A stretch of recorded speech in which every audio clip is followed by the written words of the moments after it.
नमस्कार, आप देख रहे हैं न्यूज़ 24। मैं हूं आप सभी के साथ विपनेश माथुर और बिना देर किए सीधे रुख करते हैं इस वक्त की बड़ी खबर का। यूपी से मोदी सरकार में मंत्री संतोष गंगवार के एक पत्र ने यूपी की स्वास्थ्य व्यवस्था की पोल खोलकर रख दी है।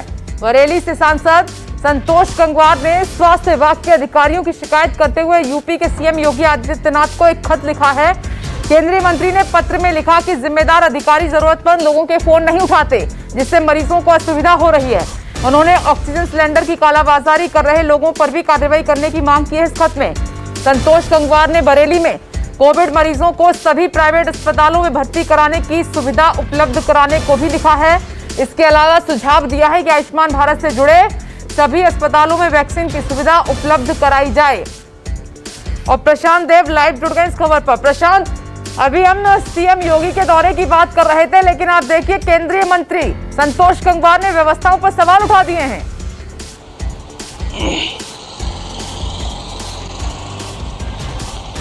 देखिए, उनके सवाल उठाने का मतलब ही है कि इस बात को शायद मुख्यमंत्री भी समझते हैं कि अस्पताल के मैनेजमेंट को देखना, जानना, उसको रिव्यू करना कितना ज़रूरी है। और ये जो सांसद हैं बरेली के संतोष गंगवार, सिर्फ उनका ही कंसर्न नहीं है, उनका ही कहना नहीं है। हम जो फील्ड में देख रहे हैं, जो चुनौती है, जो समस्या है, वो सबसे बड़ी यही है कि मैं बार बार ये कह रहा हूँ कि हॉस्पिटल मैनेजमेंट, ट्रीटमेंट का जो मैनेजमेंट है वो सबसे ज़्यादा घातक हो रहा है। इस कोरोना वायरस से भी घातक ज़्यादा वही है। तो उसको कैसे सुचारू रूप से किया जाए।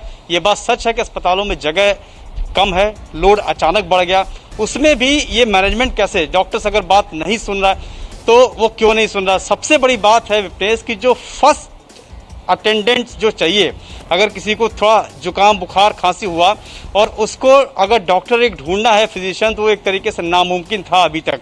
तो क्या वो मुमकिन हो पाया?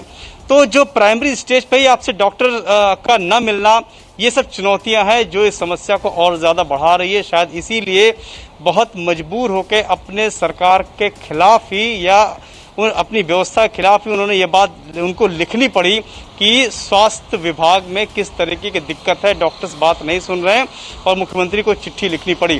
तो ये ज़मीनी हकीकत है और यही सबसे बड़ी चुनौती है और इसी से हमको निपटना है। शायद इसीलिए ये बात समझ में आई होगी, ये इनपुट मुख्यमंत्री को मिला होगा।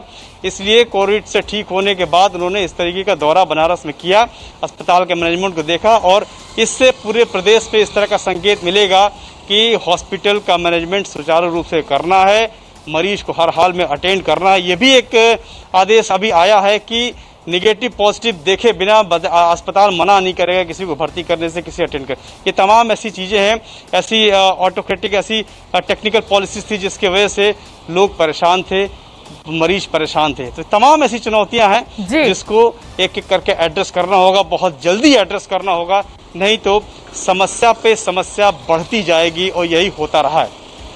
और जब अपने शिकायत करने लगते हैं तो दिक्कतें ज्यादा बढ़ जाती हैं। प्रशांत, फिर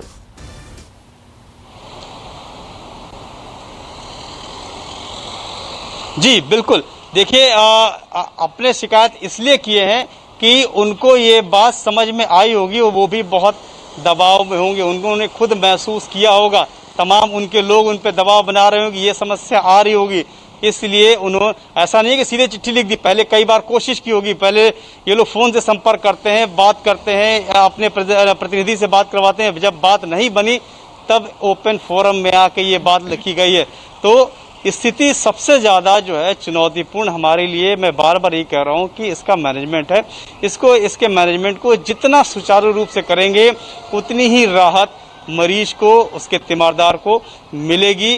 तो हॉस्पिटल मैनेजमेंट, उसका ट्रीटमेंट का मैनेजमेंट और इससे जुड़ी प्रशासनिक जो व्यवस्था है, मैनेजमेंट है, उस पर सबसे ज़्यादा फोकस करना है। वो सबसे बड़ी चुनौती है।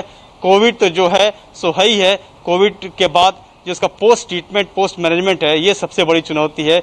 इसी की शायद एक झलक हमको देखने को मिली है कि इस तरीके के एक सांसद को इस तरह से चिट्ठी लिखनी पड़ी है कि अस्पताल की व्यवस्था ठीक की जाए, ठीक नहीं है। आपने सही कहा प्रशांत, बहुत बहुत शुक्रिया आपका जानकारी देने के लिए। और इसी बड़ी खबर के साथ एक छोटा सा ब्रेक, फौरन लौट रहे हैं, देखते रहिए न्यूज़ 24।